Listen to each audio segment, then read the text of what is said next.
श्री परमात्मने नमः। ओम वासुदेवाय नमः। ओम व्यासदेवाय नमः। ओम जगन्नाथदासाय नमः। हे माँ सरस्वती तमें कंठरे बस, माँ कंठरे बस। अतिबड़ी जगन्नाथ दास रचित श्रीमद् भागवत महापुराणर एकादश स्कंदर 29 अध्याय बा 29तम अध्याय आमे श्रवण करिबा। एही अध्याय ज्ञान जोग बा परमार्थ निरूपण कथा कह जाइछि। यार प्रथम भाग में पद्यांतरी एवं द्वितीय भाग में यार व्याख्या शुणा। धारावाहिक भाव शुणापी चैनल को सब्सक्राइब करेंगे एवं निश्चित भाव भागवत महापुराण कर्णरे शुणु। यह द्वारा अनेक पाप क्षय होता है। 29 अध्याय संक्षेपे ज्ञान जोग कथा। 29 अध्याय व्यवस्था। श्री भगवानुवाच कहन्ति प्रभु भगवान उद्धव हुआ सावधान। ए माया निर्मित संसारे प्राणीश कल कर्म करे। निजस्व भावे अलंघित एघेनी जे हन्ति पंडित। निंदा प्रशंसा न करन्ति साक्षीक प्राये से देखन्ति। जेणु साधव प्राणीकर संसारे नाही निज पर। सकल जंतु एक भाव प्रकृति पुरुष संजोग। जे पर स्वभाव आचार निंदा प्रशंसा ताहांकर। करई ज्ञान भ्रष्टपणे निष्ठुर असत्य भाषणे। अज्ञाने कल्पे नाना अंग जीवन्ते नहे निद्राभंग। एणुह पर गुण दोष विचार न करि विशेष। जेते उद्धव शुणु कने जे अबा देखु तो नयने। जे किछि उच्चारु बदने जे अबा चिंतु मन ध्याने। जे अबा बल मंद जने न्याय विचार अनुमाने। ए सर्व सत्य नहे किछि केवल माया मात्र लखी। आभास छाया प्रतिस्वन अवस्तु ठारे वस्तु ज्ञान। भय मोहकु जनमांति तेसने देह आदि भ्रांति। एणु हो मिथ्या देह भावे ए जीव जन्म मृत्यु लोभे। तू अबा बोलिबु एमंते ए सर्व सत्य स्मृति पथे। तू अबा बोलिबु एमंते ए सर्व सत्य श्रुति पथे। वेद वचन अनुमाने सत्य न कहे आत्मा बीने। ए आत्मा हर्ता कर्ता त्राता आत्मा ईश्वर पिता माता। सृष्टिपालन संहारण ए सर्व आत्मार अभियान। एणु शेष चराचरे आत्मा हूँ सत्य नाही परे। प्रकृति निर्मित संसार त्रिगुण विधि मायार। आत्मार संग नाही एणे एमंते विचारिण मोहने। सकल बुझि दृढ़ चिते ए भ्रम छाड़न्ति पंडिते। एणु ए निज पर ज्ञान न करी स्तवन निंदन। केवल ज्ञान अनुमाने थिब भास्कर जेने शून्ये। आपणे करी अनुमान प्रत्यक्षे देखिण नयन। जे अबा वेदर विधान सुमरी मोहर वचन। जे आदि मध्य अवसान असत्य देखि त्रिभुवन। ଏଣୁ ଶେଷ ସଙ୍ଗ ତେଜି ପଣ୍ଡିତ ରହେ ଜ୍ଞାନ ବୁଝି। ଏମନ୍ତେ କୃଷ୍ଣ ମୁଖୁ ଶୁଣି ଉଦ୍ଧବ କହେ ମଞ୍ଜୁବାଣୀ। ମନସ ଏ କର ଯୋଡ଼ି କହେ ଗୋବିନ୍ଦ ପାଦେ ପଡ଼ି। ଉଦ୍ଧବ ଉବାଚ ଶୁଣ ହେ ପ୍ରଭୁ ଦାମୋଦର ଏ ଯେବେ ଅସତ୍ୟ ସଂସାର। ନିର୍ଗୁଣ ନିର୍ବିକାର ଜୀବ ସର୍ବବ୍ୟାପକ ସଦାଶିବ। ଏ ପଞ୍ଚ ଭୂତେ କଳେବର ନିର୍ମିତ କ୍ଷଣିକ ଭଙ୍ଗୁର। ଜନ୍ମ ମରଣ ଅନୁସରି କେ ପୁଣ ସଂସାରେ ସଂସାରୀ। କହ ହେ ପ୍ରଭୁ ବିଶ୍ବେଶ୍ୱର ଏ ମୋର ଭ୍ରମ ଯାଉ ଦୂର। ଆତ୍ମା ନିର୍ଗୁଣ ନିରଞ୍ଜନ ନିତ୍ୟ ସାତ୍ୱିକମୟ ବ୍ରହ୍ମ।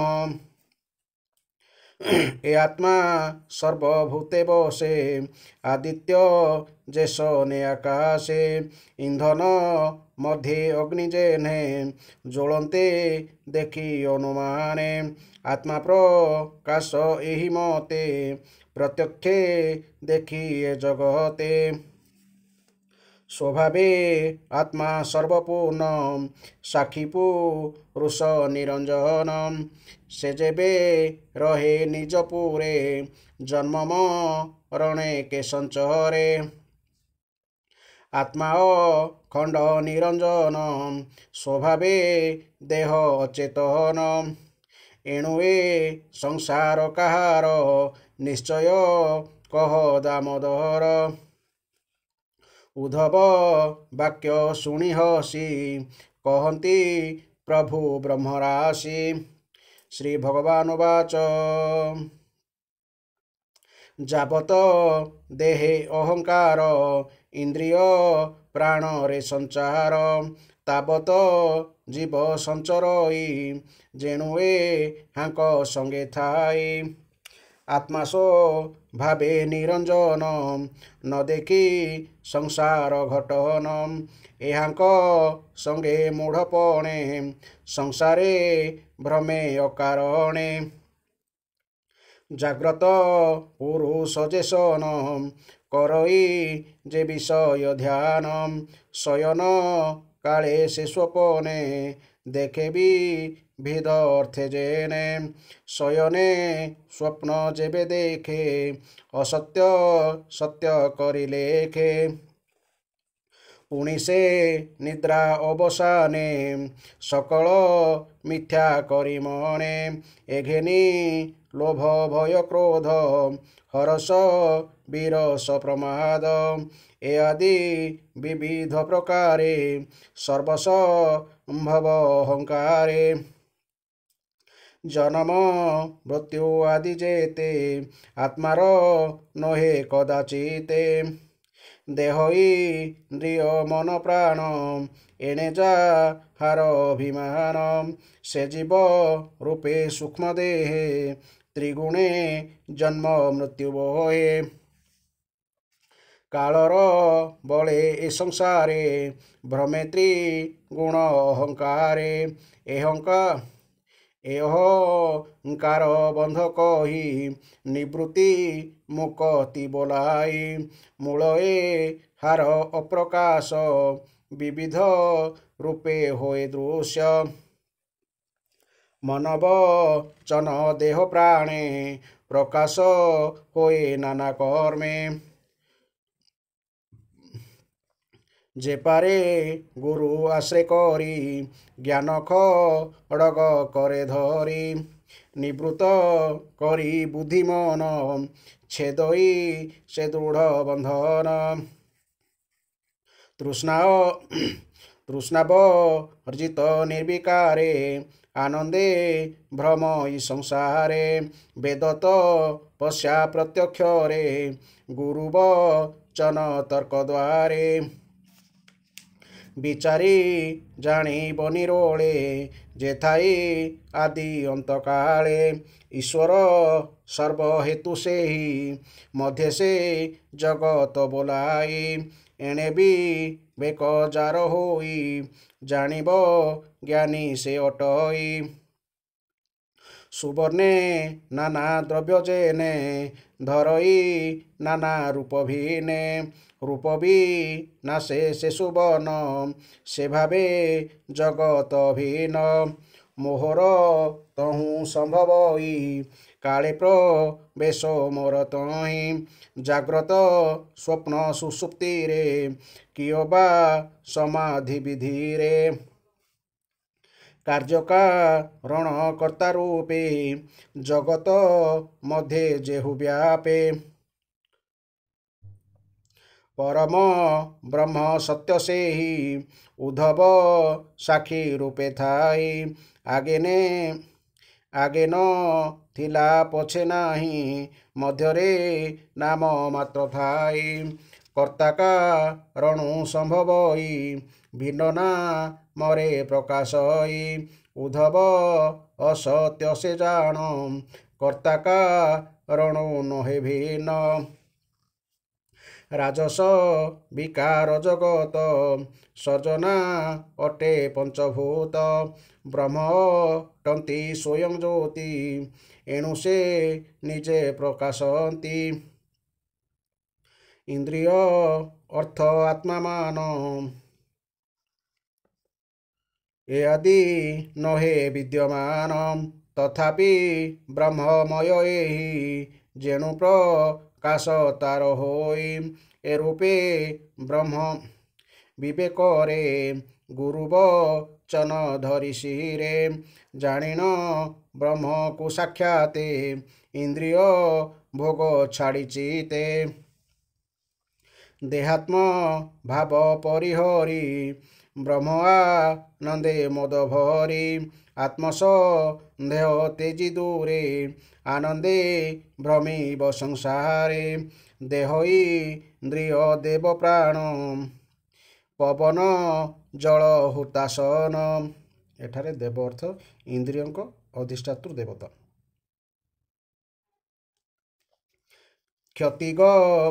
କ୍ଷିତିଗ ଗଣ ଅହଂକୃତି ବୁଦ୍ଧିମନ ମାତ୍ରା ପ୍ରକୃତି। ଏକେହି ଆତ୍ମା ନହେ ଜାଣ ଅନବିକାର ଏ ପ୍ରମାଣ। ଏଣେ ବି ବେକ ଅଟେ ଯାର ସେ ପ୍ରାଣୀ ଜ୍ଞାନବନ୍ତ ନର। ମୋର ସ୍ୱରୂପ ହୃଦେ ଯାର ପ୍ରକାଶ ହୋଇ ନିରନ୍ତର। ତାହାର ଇନ୍ଦ୍ରିୟ ସକଳେ ଆୟତ ହେଲେ ବା ନହେଲେ ତହିଁରେ ତାର ଗୁଣ ଦୋଷ କିଏ ବା ହୋଇବ ପ୍ରକାଶ। ମେଘ ଢାଙ୍କଇ କିବା ନାହିଁ ରବିର ହାନି ଲାଭ କାହିଁ। ଆକାଶେ ଯେହ୍ନେ ଅଗ୍ନି ଜଳେ ପବନ ସେ ଆକାଶେ ଚଳେ। ଧୂଳିରେ ଧୂସର ଦିଶଇ କିଏ ବା ଜଳ ବରଷଇ। କିଏ ବା ଷଢ଼ ଋତୁ ଗୁଣ ଉଷ୍ଣ ଶୀତଳ ଆଦି ପୂର୍ଣ୍ଣ। ଆକାଶେ ଗତାଗତ ହୁଅନ୍ତି ଯେହ୍ନେ ଆକାଶେ ନ ଲାଗନ୍ତି। ତେଣେ ତ୍ରିଗୁଣ ଅହଙ୍କାର ଯେବା ସଂସାର ବ୍ୟବହାର। ଏଣେ ମୋହର ସଙ୍ଗ ନାହିଁ ଅକ୍ଷୟ ପରମ ବ୍ରହ୍ମ ମୋହି। ତଥାପି ଯାବତ ମୋଠାରେ ସୁଦୃଢ଼ ଭକ୍ତି ଯୋଗ ବଳି। ରାଜସ ରୂପ ମନମଳ ନିବୃତ ନୁହନ୍ତି ସକଳ। ତାବତ ମାୟା ଗୁଣ ସଙ୍ଗ ବିଷୟ କର ପରିତ୍ୟାଗ। ଯେସନେ ଦେହେ ବ୍ୟାଧି ଶେଷ ଅପଥ୍ୟେ ବଢ଼ଇ ବିଶେଷ। ବ୍ୟାଧି ଶେଷର ଅର୍ଥାତ୍ ସମୂଳ ନାଶ ହୋଇନଥିବା ରୋଗ। ତେସନେ ବିଷୟର ସଙ୍ଗ କୁଯୋଗୀ ଯୋଗ କରେ ଭଙ୍ଗ। ଯେ ଯୋଗୀ ଯୋଗ ମାର୍ଗେ ଥାନ୍ତି ଦେବେ ତାହାଙ୍କୁ ବିଘ୍ନ ଚିନ୍ତି। କପଟେ ମନୁଷ୍ୟ ରୂପରେ ତାହାଙ୍କୁ ଯୋଗ ଭ୍ରଷ୍ଟ କରେ।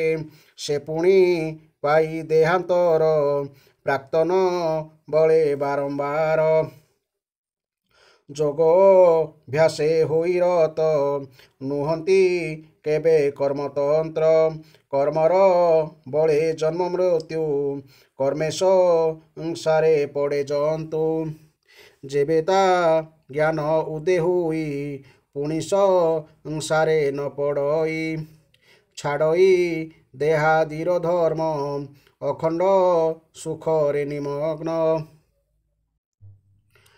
ଆସନ ଶୟନ ଗମନ ମଳମୂତ୍ରାଦି ବିସର୍ଜନ ଦର୍ଶନ ସ୍ପର୍ଶନ ଭୋଜନ ଏ ଦେହ ସ୍ୱାଭାବିକ ଧର୍ମ ଏଣେ ତା ଦୃଷ୍ଟିହୀନ ଥାଇ ଆତ୍ମା ପ୍ରକାଶ ଯାର ହୋଇ ଅସତ୍ୟ ଇନ୍ଦ୍ରିୟଙ୍କ ଅର୍ଥ ଅସତ୍ୟ ଇନ୍ଦ୍ରିୟଙ୍କ ଅର୍ଥ ଯେବେ ହୋଇ ଚିତ୍ତେ ଜାତ ସ୍ୱପନେ ନାନାକାର ଜେନେ ଛାଡ଼ଇ ଅନୁମାନ ତେନେ ଆତ୍ମା ବାହାରେ ଆନସତ୍ୟ ନମଣେ ଯେ ଜନ ପଣ୍ଡିତ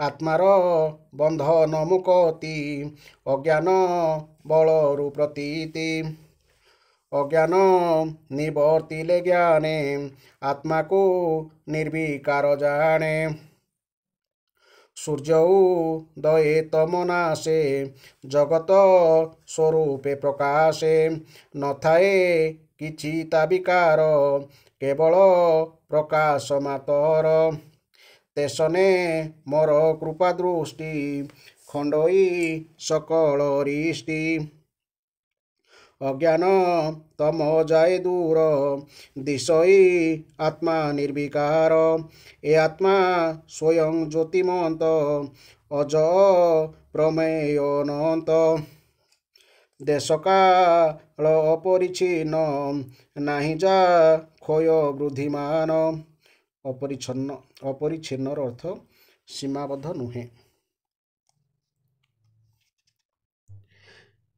ଏକଦିତୀୟ ନାହିଁ ଯାର ମନବ ଚନେ ଅଗୋଚର ତାର ଚାଳନେ ବାକ୍ୟ ପ୍ରାଣ ସଂସାରେ ସଞ୍ଚରନ୍ତି ଜନ ଯେ ଏକ ଆତ୍ମା ବ୍ରହ୍ମରୂପ ତାଠାରେ କରନ୍ତି ବିକଳ୍ପ ଯେତେ ବିକଳ୍ପ ସଞ୍ଚାର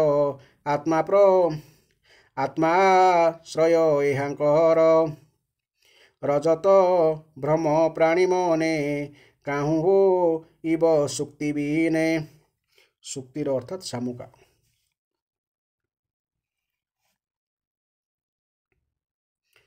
ଏଣୁ ଏ ଆତ୍ମା ସତ୍ୟଧାମ ବିକଳ୍ପ ମନରେ ଯେ ଭ୍ରମ ନାମରୁ ପଜେ ପଞ୍ଚଭୂତ ଏଣେ ଯେ ଶରୀର ନିର୍ମିତ ତାହାକୁ ସତ୍ୟ ମନେ କରି ବେଦାନ୍ତ ତତ୍ତ୍ୱ ନ ବିଚାରି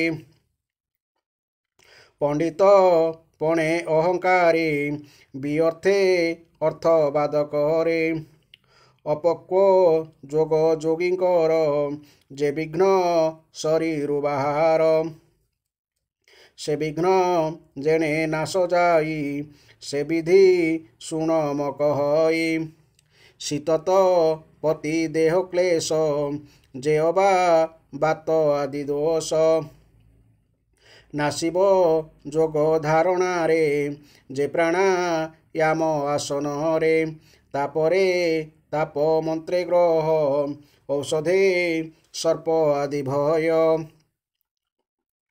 ଏମନ୍ତେ ବିଘ୍ନକୁ ନିବାରି ଯୋଗ ସାଧିବ ଯତ୍ନ କରି ମଧ୍ୟାହ୍ନ ନାମ ସଂକୀର୍ତ୍ତନେ ନାସିବ କାମ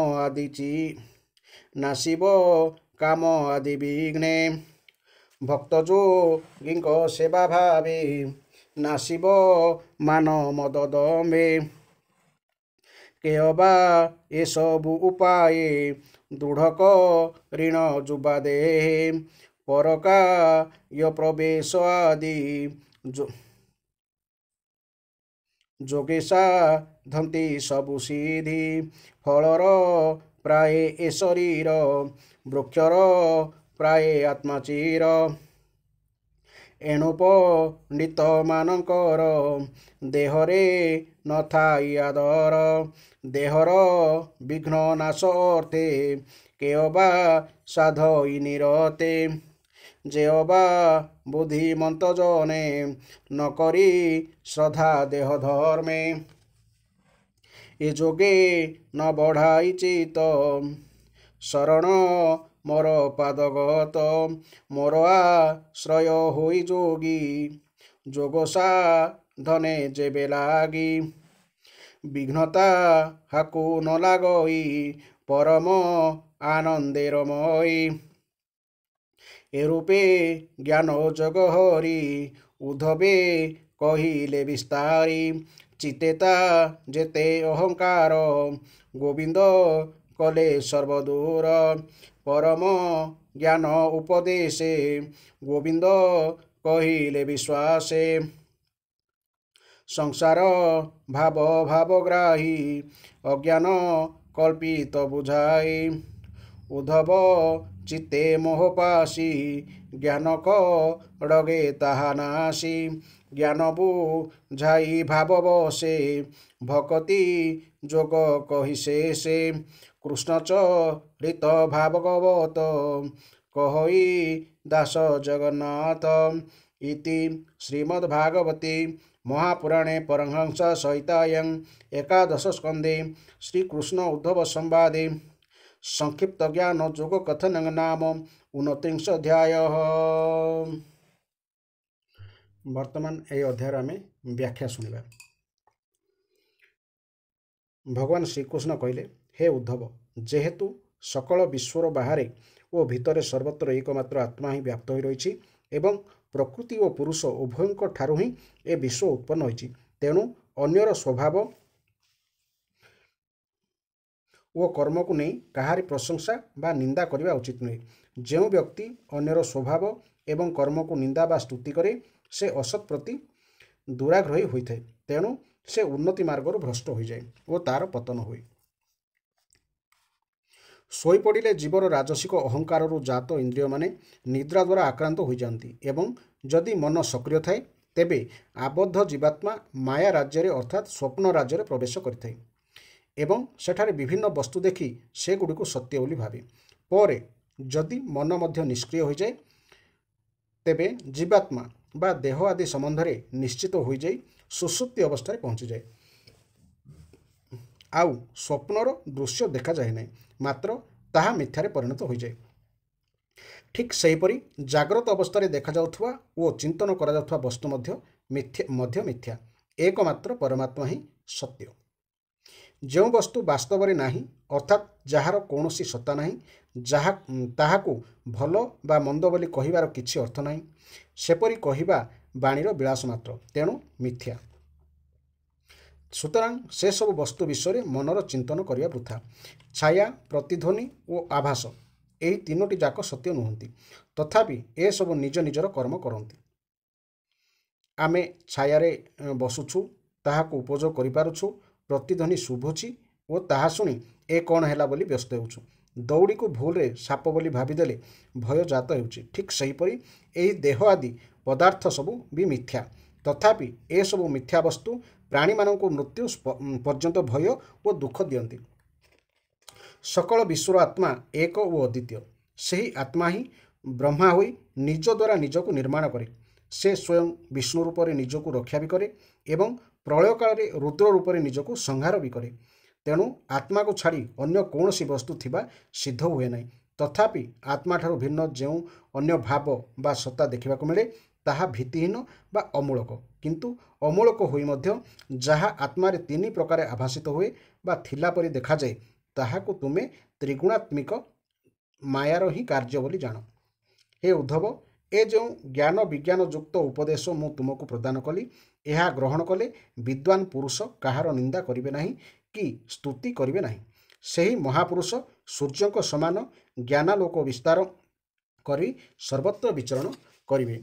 ପ୍ରତ୍ୟକ୍ଷ ପ୍ରମାଣ ଦ୍ୱାରା ଅନୁମାନ प्रमाण द्वारा शास्त्रर प्रमाण द्वारा तथा आत्म अनुभूति द्वारा मनुष्य को जो स्पष्ट उपलब्धि करने को पड़ो जे ए जो जगत बा असत पदार्थ दृश्यमान हो सब हो आदि अंतयुक्त अर्थात नाशवान तेणु से अनासक्त हो संसार में विचरण करने आवश्यक। उद्धव पचारे भगवान आत्मा तो द्रष्टा साक्षी और स्वयं प्रभ से किछि भी करे नाही पुणी देह भी दृश्यमात्र और जड़ होइथारु से भी जन्म मृत्यु रूपी संसार सृष्टि करने को समर्थन हुए। ए दृष्टि जन्म मृत्यु आत्मार हो पारिबो नाही कि शरीरर हो पारिबो नाही तेबे ए जन्म मृत्यु काहार हुए। आत्मा तो अविनाशी निर्गुण शुद्ध स्वयं प्रभ एवं ताहा तो बाहर भितर सर्वत्र परिपूर्ण तथा अग्निपरि ज्योतिर्मय। अपरपक्षे शरीर हेउछि काठ परि अचेतन एपरि स्थिति काहार जन्म मृत्यु हेउछि ए जन्म मृत्यु चक्र में पड़ी किए घूरी बुलुछि। भगवान श्रीकृष्ण कहिले प्रिय उद्धव संसार असत्य होइथिले मध्य जे पर्यंत देह इंद्रिय और प्राणी मानक सहित आत्मार भावपूर्ण सम्बन्ध रही है से पर्यंत अज्ञानी जीव को यह सत्य परि बोध होता है। जेपरि स्वप्न रे दिशुथवा दुर्घटना सत्य होई नथिले मध्य सेपरि घटुथला परि देखा जाए एवं ताहा देखि मनुष्य को दुख शोक मध्य अनुभव होता है किंतु जाग्रत हो जावा मात्रे सबु दुर्घटना केवड़े उभे जाए। ठीक सेहीपरि जाग्रत समय देखुथवा बा घटुथवा विषय सबू मध्य मिथ्या तथापि निरंतर विषय चिंतन रे मजी रहिया फल जीवर संसार रे घूरी बुलिया बंद हुए नाही। निदरे सोई विपदपूर्ण स्वप्न देखुथवा बेले मनुष्य को लगे से भीषण विपत्ति पड़ जाइछि किंतु निद भांगी गले स्वप्नर विपत्ति रहे नहीं कि विपत्तिर कारण मोह आदि विकार भी रहे नहीं। हे उद्धव ठीक सेहीपरि जे पर्यंत मु मोर भावना रही से पर्यंत शोक भय क्रोध लोभ मोह स्पृह आदि भाव एवं जन्म मृत्युर दुख जीव को निश्चय भोगवा पड़ो। ए सबू देह अभिमान हेतु घटी थाए ए सबू सहित आत्मार कौन संपर्क नहीं। हे उद्धव आत्मा जेतेबेले देह इंद्रिय प्राण और मन प्रति आत्मबुद्धि बा अहं भाव करे सेतेबेले ताहाकु जीव कुआଯାଏ।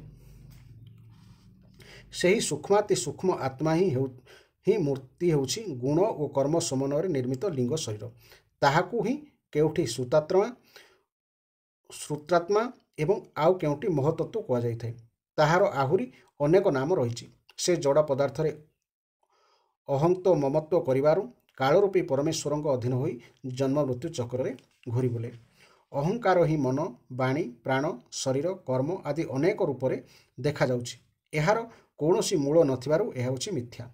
जीव निजे जड़ पदार्थ संगे अहंत रखी से बांधी हो जाए। एणु मननशील पुरुष सकल प्रकार तृष्णारु निवृत्त होई उपासना द्वारा तीक्ष्म होइथिबा ज्ञान रूपी खड्गरे अहंकार को संपूर्ण रूपे काटिदे एवं भगवत स्वरूप को मन करी स्वच्छंद भाव में पृथ्वी में विचरण करने आवश्यक करने उचित। आत्मा और अनात्मार स्वरूप पृथक पृथक बोली बुझी पारिबार नाम ही ज्ञान।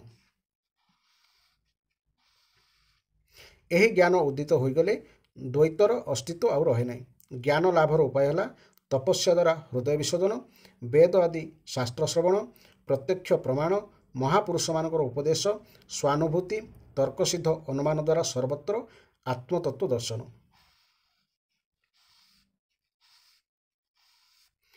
एपरी विवेकपूर्ण विचार करिचारिले यही ज्ञान लाभ हेबो जे जहा सृष्टिर आद्य थिला वो अंतरे रहिबो ताहा मध्य काल रे मध्य रहिछि एवं ताहा ही हेउछि सृष्टिर कर्ता और कारण ब्रह्म।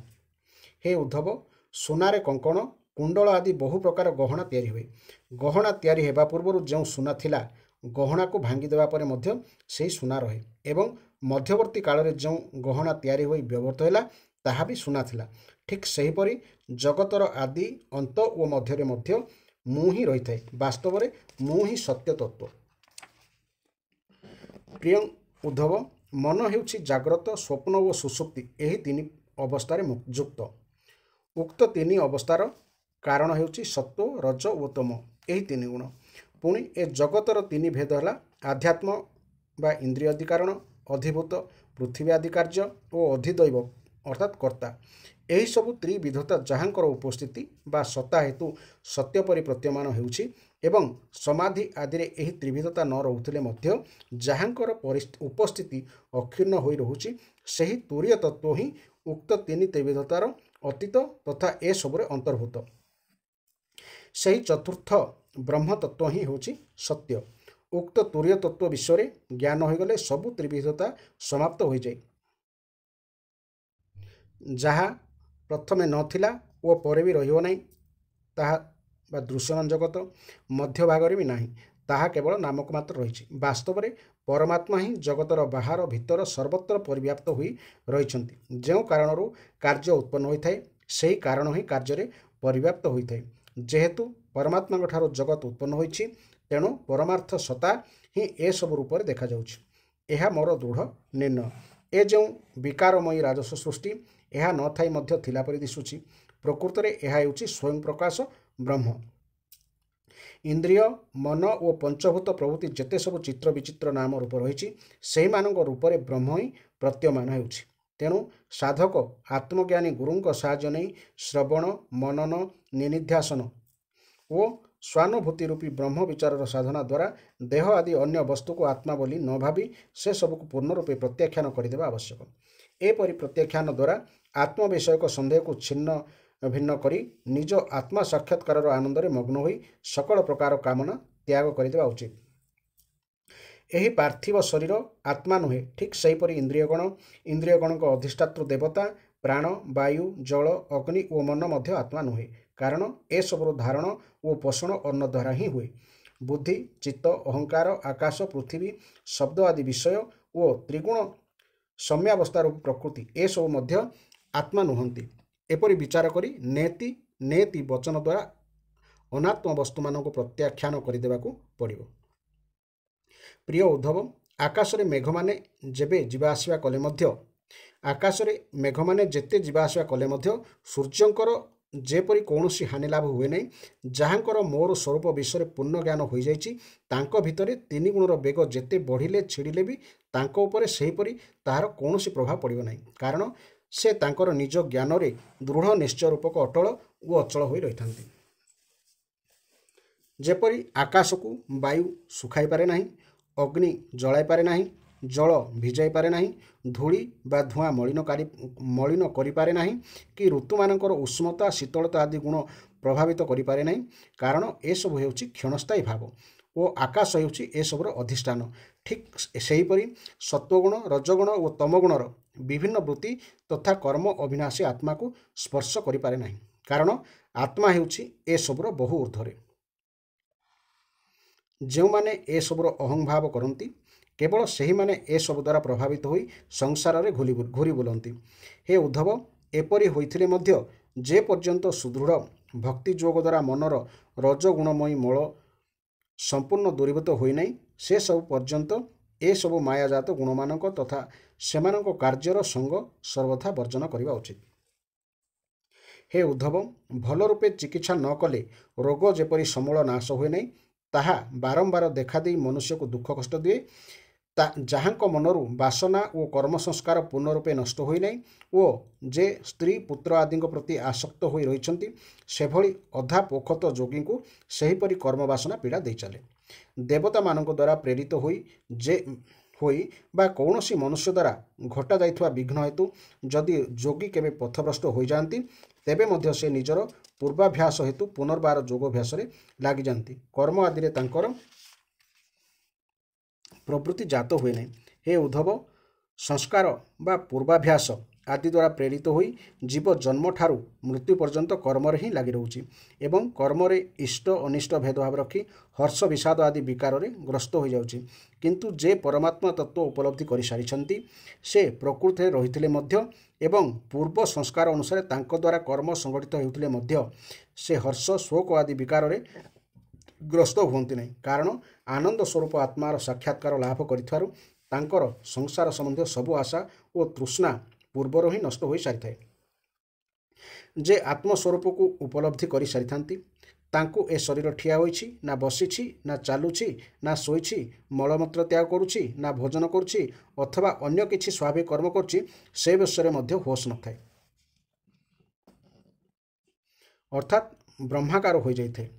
ଜ୍ଞାନୀ ପୁରୁଷଙ୍କ ଦୃଷ୍ଟିରେ ଇନ୍ଦ୍ରିୟମାନଙ୍କର ବାହ୍ୟ ବିଷୟ ସବୁ ଅସତ୍। ତଥାପି ସେସବୁ ବିଷୟ ସେମାନଙ୍କ ଦୃଷ୍ଟିକୁ ଆସିଲେ ବି ସେମାନେ ସେଗୁଡ଼ିକୁ ନିଜ ଆତ୍ମାଠାରୁ ଭିନ୍ନ ବୋଲି ଭାବନ୍ତି ନାହିଁ। आत्मा व्यतीत अन्य कौनसी वस्तुर स्वतंत्र सत्ता सेमाने स्वीकार करते नहीं, कारण जुक्ति प्रमाण और स्वानुभूति दृष्टि से सबुर स्वतंत्र सत्ता थिबा प्रमाणित हो पारे नहीं। जेपरी निद भांगीगले स्वप्न देखिथिबा वस्तु जाग्रत अवस्था देखा जाए नहीं, से सब वस्तु को जेपरी सत्य बोली स्वीकार करा जाए नहीं, ज्ञानी पुरुष सेहीपरि निज ठारो भिन्न प्रतीयमान हेउथुवा पदार्थ को सत्य बोली स्वीकार करती नहीं, सत्य बोली स्वीकार करती नहीं। प्रिय उद्धव, नाना प्रकार गुण और कर्म युक्त होई एही देह इंद्रिय आदि जो सब पदार्थ रही प्रथमे अज्ञान हेतु बा से सबुर प्रति अभिनिवेश करथुवा हेतु से सब आत्मा ठारू पृथक नुहंती बोली मन होते, किंतु ज्ञान उदय होइजबा परे से सब नश्वर बोली जना पड़ जाए एवं एपरि भाव पूर्वर भ्रम संपूर्ण दूर होगले जोगी ज्ञान रे एकमात्र आत्मतत्व ही रही जाए, से स्वयं आत्मस्वरूप हो जाती। जोगी जे आत्मा को ग्रहण करती ताहा नुहे, वृत्ति द्वारा आत्मा को ग्रहण करा जाए नहीं कि त्याग करा जाए नहीं, केवल अज्ञान ही नष्ट हो जाए।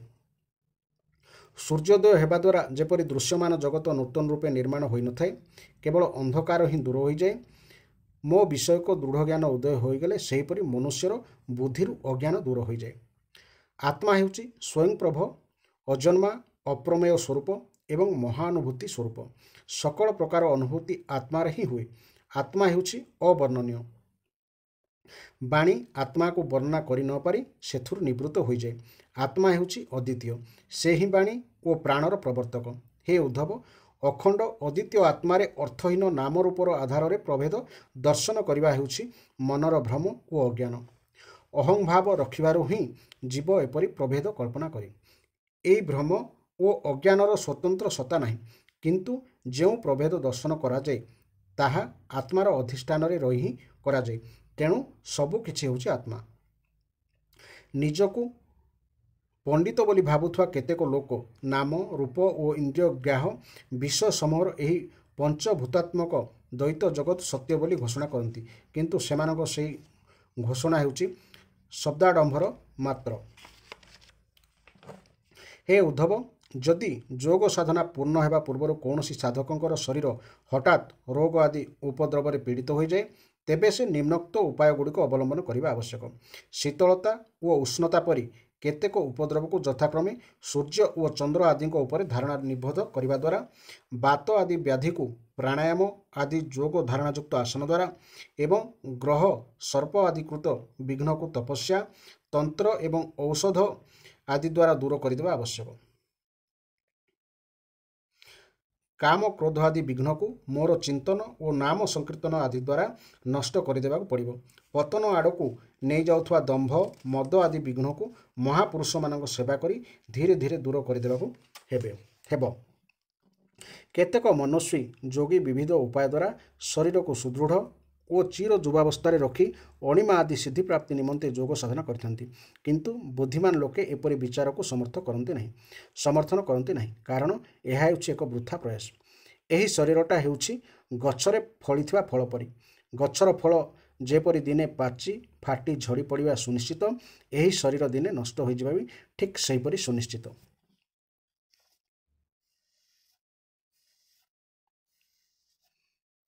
जदिबा बहु काल धरी निरंतर और श्रद्धापूर्वक योग साधना करिवार परिणाम शरीर केबे सुदृढ़ हो जाए, तेबे भी बुद्धिमान पुरुष सेतिकिरे संतुष्ट होई निजर साधना छाड़ीदेवा उचित नुहे। से सर्वदा मते पाइबा साधनारे लागि रहिबा आवश्यक। जदि साधक मोर आश्रय नहीं मु कहिथुवा योग साधनारे संलग्न रहंती, तेबे तांको कौनसी प्रकार बाधाविघ्न विचलित करिपारेबो नाही।